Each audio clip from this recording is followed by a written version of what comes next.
namni qajeelaan hin badu. Namni karaa waaqayyoo irra adeemu hin badu. Namni gaarummaatti jiraatu hin badu. Namni garraamummaatti jiraatu hin badu. Namni garraamummaa namatti agarsiisu hin badu. Namni gaarummaa namatti agarsiisu hin badu. Maqaa waaqayyoo bara baraan haa eebbifamu. Ameen. Dubbiin sagalee waaqayyoo akkas jedha macaafa Asteer keessatti, Asteer boqonnaa 6 irratti mata dureen isaa akkas jedha. Hamaan kufee Mordekaayiin ulfina argachuu isaa jedha. Ulfinni waaqayyoof haa ta'u. Nagaa waaqayyoo hunduma keessaniif lafa jirtanitti isiniif haa baay'atu. Akkam jirtu nagaa keessanii an nagaa kootti galata waaqayyoo isinis lafa jirtanitti akka nagaa taatan abdiin qaba. Dubbi sagalee waaqayyoo wal wajjin ilaalla. Macaafa Asteer akkuma dura dubbadhe boqonnaa 6 lakkoofsa 1 irraa kan jiru maqaa gooftaa keenya Yesuusitti fufnee wal waliin dubbifannaa. Yaadaaf qalbiin na dhaggeeffadhaa maqaa Yesuusin nan dubbisa. Alkanuma gaafasiisi mooticha irraa irrimni waan badeefi macaafna wanti yaadatamuun ta'uuf seenaan guyyaa guyyaatti ta'utti caaffamu akka dhiyeeffamuuf inni abboome yommus isaan dhiyeeffamnaani mooticha duratti inni dubbifamani. Achi keessatti isa xu'aashonni balbala mootichaa eegan lamaanii Bigtaanaanii fi Tiresh Ashwaar mooticha ajjeesuudhaaf qoratan Mordekaayiin bakkee baasee akka ture caaffamee inni argame. Mootichi immoo sababii kanaaf ulfina attamii fi guddina ammamtu Mordekaayiif godhamee jedhee inni gaafate. Hojjettoonni mootichaa warra isaaf ergamaa jiran immoo wanti tokko illee hin godhamneefi jedhanii inni deebisaniifi yeroo sanatti Amaan muka ittiin nama rarraasan isa qopheesse sanatti Mordekaayi rarraasuudhaaf mootichatti dubbachuuf reefu keellaa mana mootichaa ol ni lixa ture. Achumaanis mootichi eenyutu keellaa kana keessa jira jedhee ni gaafate. Hojjettoonni mootichaas immoo kunoo Amaan keellaa kana keessa ijaajjaa jedhanii. Mootichi immoo ol galuu jedhe. Yeroo Amaan ol galeetti immoo mootichi nama mootiin ulfina kennuu fi jaalatu maaltu godhamaaf jedhee isa ni gaafate. Battala sanatti Amaan garaa isaatti ana caalatti namni mootiin ulfina kennuu fi jaalatu jiraaree jedhee ni yaade. Kanaaf Amaan deebisee mootichaanii nama mootiin ulfina kennuu fi jaalatuu fi uffanni mootummaa inni mootichi uffatu, fardi inni mootichi yaabbatu, gonfoon mootummaa inni mataa fardichaatti kaa'amuu dhiyeeffamu. Uffanni kunii fi fardi kunii gurguddoota mooticha warra beekamoo keessaa isa tokkotti kennamani. Isaanis namticha isa mootichi ulfina kennuu fi jaalatu sanatti uffisu. Namtichis fardicha irra teessisee karaa mandarichaatti isa beekamaa irra adeemsisu. Fuula isaa dura adeemeesi kunoo nama mootiin ulfina kennuu fi jaalatuu fi kanatu godhama jedhee labsu jedha. Ameen. Maqaan waaqayyoo bara baraan haa eebbifamu. Asirratti kan nuti hubannu yoo jiraate dubbii sagalee waaqayyoo kanarratti Mordekaayiin nama lammii Ayihudii ta'ee keellaa mootichaa eegaa jirudha. Akkasumas immoo hojjettoota warra wajjin hojjetan keessaa guyyaa tokko mootii ajjeesuudhaaf irratti koratanii turan jechuudha. Mordekaayiin garuu walii galtee isaanii kana keessatti hin hirmaanne jechuudha. Xoofoo isaan karoorsan kana keessaa hin hirmaanne Mordekaayiin. Sababni isaan mootii ajjeesuu barbaadan jechuudha. Mootii Ashwaar kana ajjeesuudhaaf koratanii jedha. lamarratti yoo dubbisan hin argattu jechuudha. Ani amma lakkoofsa 9 qofatti hin dubbise isinitti fuftanii dubbifachuu dandeessu. Kananii jalqaba dubbadhee fi namni gaarummaatti jiraatu, namni gaarummaa namatti agarsiisu, namni qajeelummaa namatti agarsiisu, namni waan gaarii namatti agarsiisu, namni waan gaarii keessa jiraatu dhumni isaa hin badu. Maqaan Waaqayyo bara baraan haa eebbifamu. Ameen. Egaa Amaani Mordekaayiin balleessuudhaaf muka fannoo qopheesseera. Mordekaayi fannisuuf qomoo isaa hundumaa immoo ajjeesuudhaaf jechuudha. Gatiin Mordekaayiin guyyaa tokko Aminatti hirmaachuu didee fi ulfina goffate. Maqaan Waaqayyo bara baraan haa eebbifamu. Mordekaayiin gaafa jarri mootii ajjeesuuf qoratanii labsanii mari'atanii waa hameeqa jedhan keessatti Mordekaayiin noo jedhe. No, ittiin hirmaadhu jedhe. Itti waliin galu jedhe. Waliigaltee kana keessan keessatti hirmaachuun nan barbaachisu. Isin saaxiluun qaba malee jedheetu mootii akka du'a oolu godhe jechuudha. Mana mootummaa sana keessatti galmeen guyyaa guyyaatti waan hojjetamu irratti barreeffamu hin jira waan ta'eef seenaan kun galmaa'ee jira jechuudha. Gaafa Waaqayyo gatii keenya nuu kaffaluu barbaadu, gaafa Waaqayyo fuula isaa durattiin waan gaarii hojjennee galmaa'ee dura isaan jiru deebii nuuf kennuuf gatii sana karaa biraati Waaqayyo nu kiisuu gaafa barbaade Waaqayyo waa godheetu waa nuuf godha jechuudha. Gaafa gaarummaa Mordekaayi kana akka yaadatamu Mordekaayaan hojii inni hojjetu kun akka deebi'ee isaaf hojjetu gaafa Waaqayyo barbaade mootii irriba dhoowwe.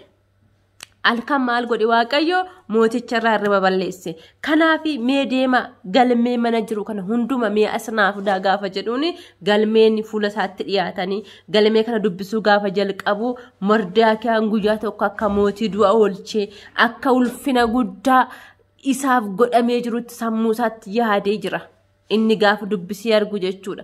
Nama kanaaf jedheen ulfina akkamiitu ulfina ammamiitus godhameefi jedhanii gaafa gaafatan keessatti hojjettoonni deebisanii lakki innoo keellaa dura jira waan hundi tokko isaaf godhame hin jiru jedhaniin. Amaa namni baay'ee mootitti siqu namni baay'ee mootii jaalatu immoo jechuudha. Yeroo hundumaa garuu mootiitti dhiyaata mootii waliin deema keessa garuu amina qaba jechuudha.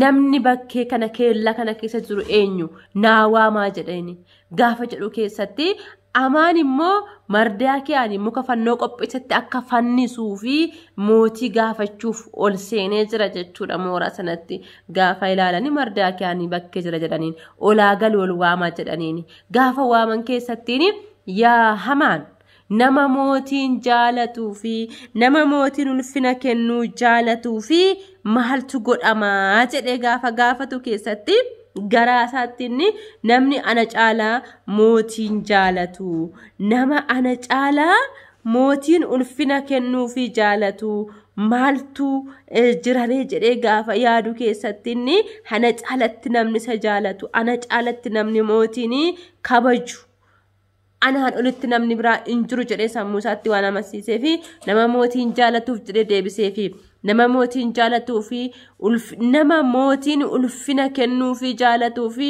uffanni mootummaa inni mootichi uffatu fardi inni mootichi yaabbatu gonfoon mootummaa inni mataa fardichaatti kaa'amu dhiyeeffamu jedha. Isaa booddee ulfina uffanni kunii fi fardi kunii gurguddoota mootummaa warra beekamoo keessaa isa tokkotti kennamu jedhe.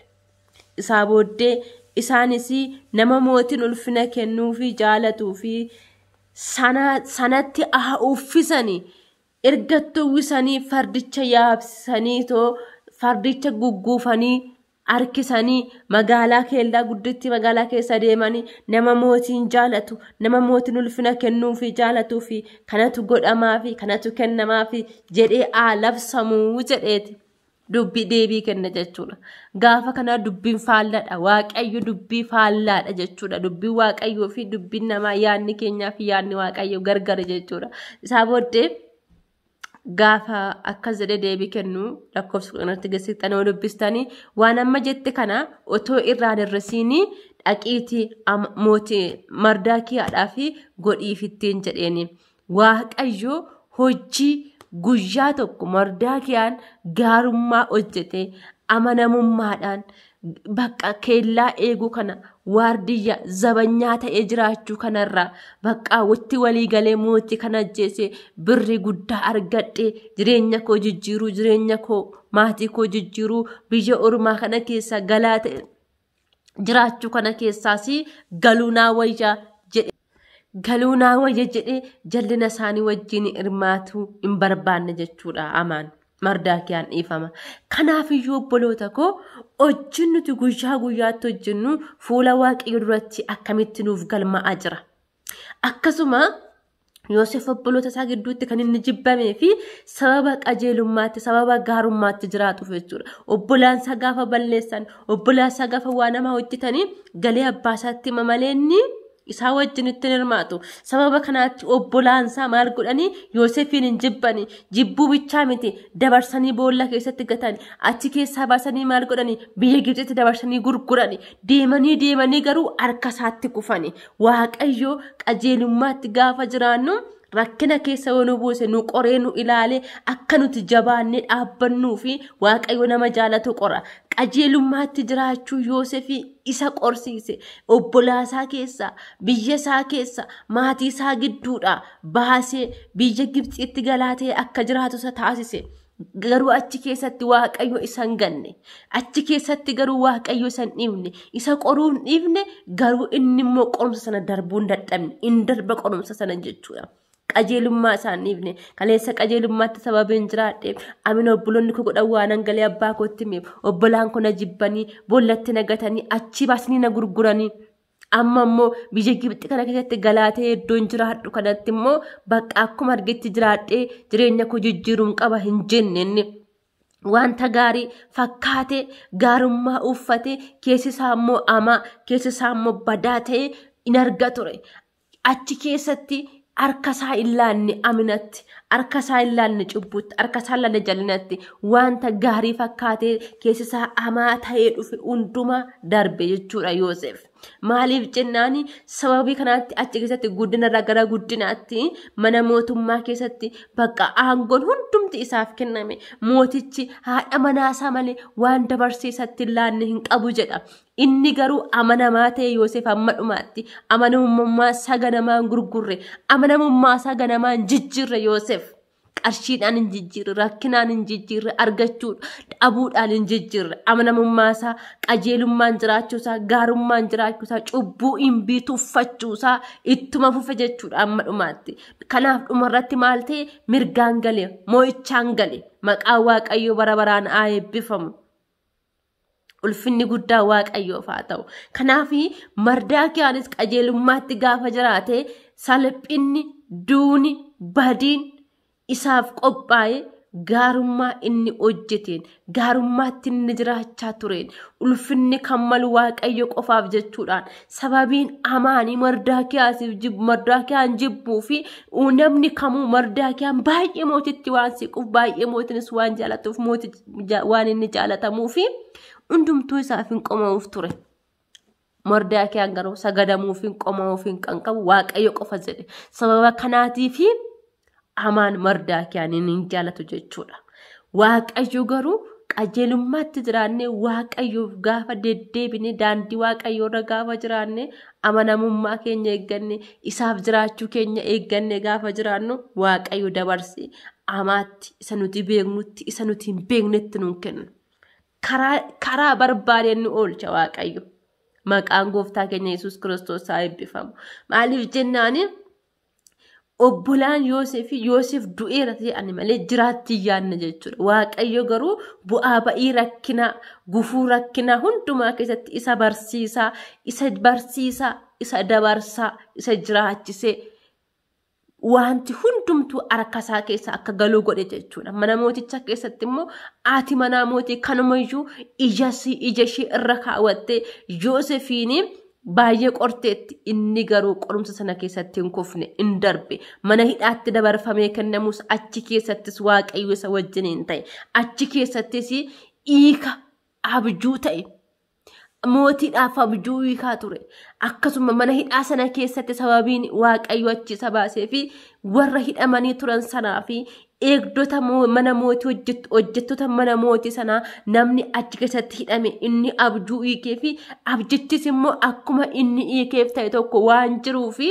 mootiin abjuu abjootee abjuu isaatiif immoo dirqama hiikamuu fi akka qabu irriba dhabe. Uummanni biyya sana abjuu kana akka hiikamuuf illee isaan irratti illee dhiibbaa deemsisee ture. Garuu namni tokko jira jedhani. Abjuu kee kana hiikuu namni danda'u namni tokko jira. Innis eenyudha? Yoosefidha. Eessa jira? Mana hidhaa keessa jira. Achi baasanii fidanii abjuu mootii hiike. Galanni waaqayyoof haa ta'u.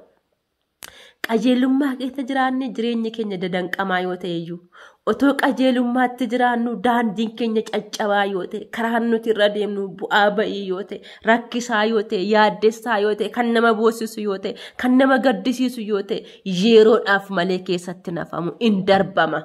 Maqaa waaqayyo bara baraan haa eebbifamu. Warra jireenya akkuma feete jiraatu warra jireenya gadhiisi jiraatuuf jireenyi ta'a.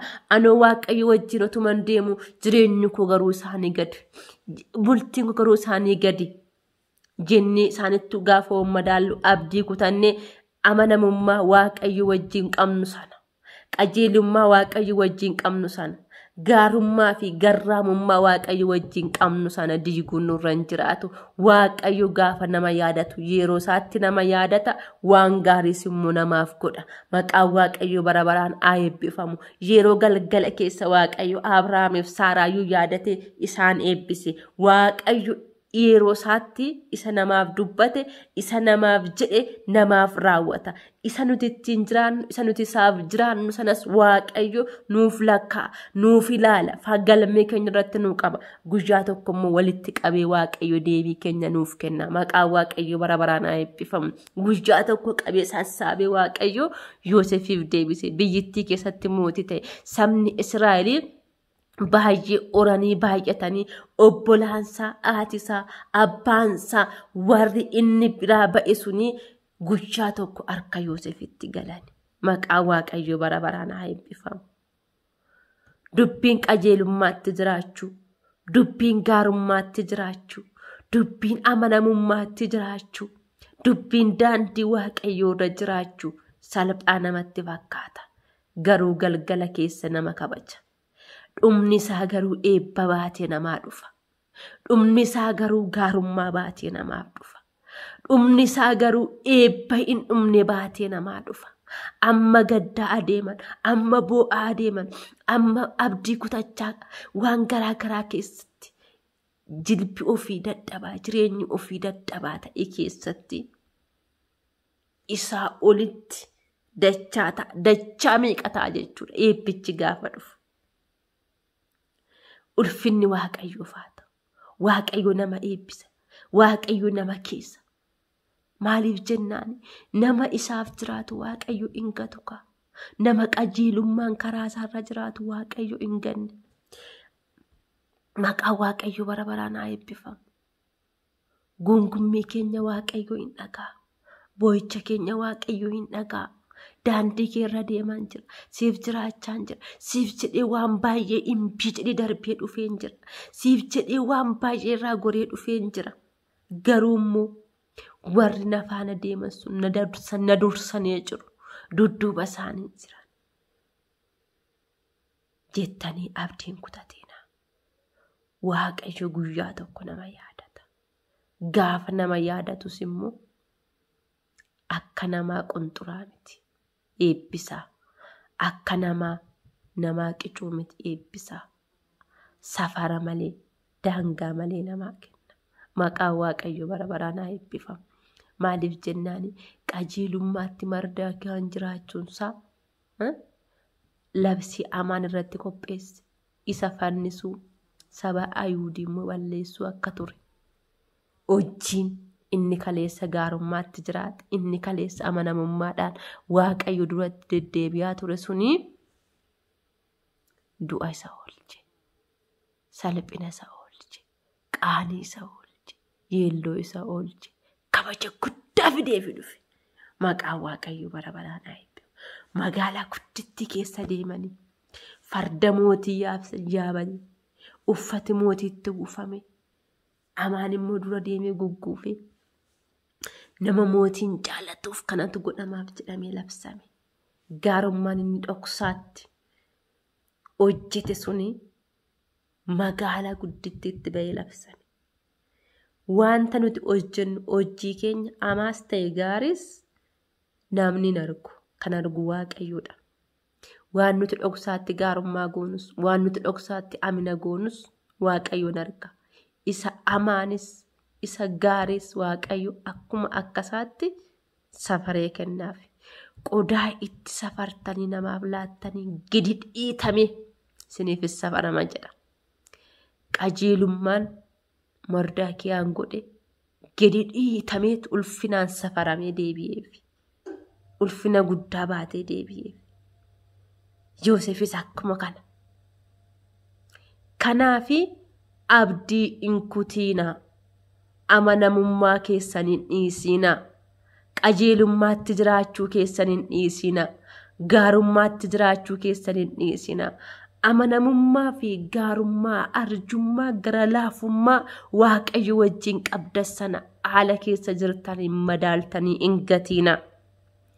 Galgalli keessan, dhumni keessan eebba guddaa isinii fidee dhufa. Maqaan Waaqayyo bara baraan haa eebbifamu.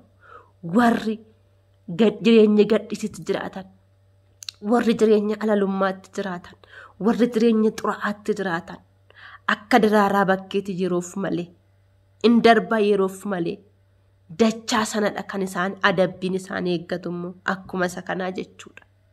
Kanaaf obboloota koo salphaa fakkaata miti. Wanti argamee dhabamu, wanti boru badu iddoo keenyaa nuun fiigsin, iddoo keenyaa nuun kaachisin, daandii keenyarraa nuun kaachisin. Kaleessa dubbadheera bishii lafaa maraba ishii keessa nu galfachuu barbaadde. Sababni isaa nuyi kashii miti kaa kashii waan hin taaneefi namni immoo yoo ilaalle waan kassaa ta'eerra namumtuu waan kassaa hin taane hordofee kassaa godhachuu barbaada. Hawwiidhaan yaada garaa garaa keessa galee kan wanta kassaa hin taane kansaa godhachuudhaaf irraba malee bula. Seexannis akkuma kana bobaa Kiristoos jala mana Kiristoos keessa maraba Kiristoos keessa nu baasuudhaaf halkanii guyyaa dhamaati. Kanaaf isin immoo abdiin kutatiina. Warri abdii guutuudhaan Waaqayyoon eeggatan hin qaanaani. Qaaniinis lafan ilaalan hin salphatan. Maqaan Waaqayyoo bara baraan haa eebbifamu.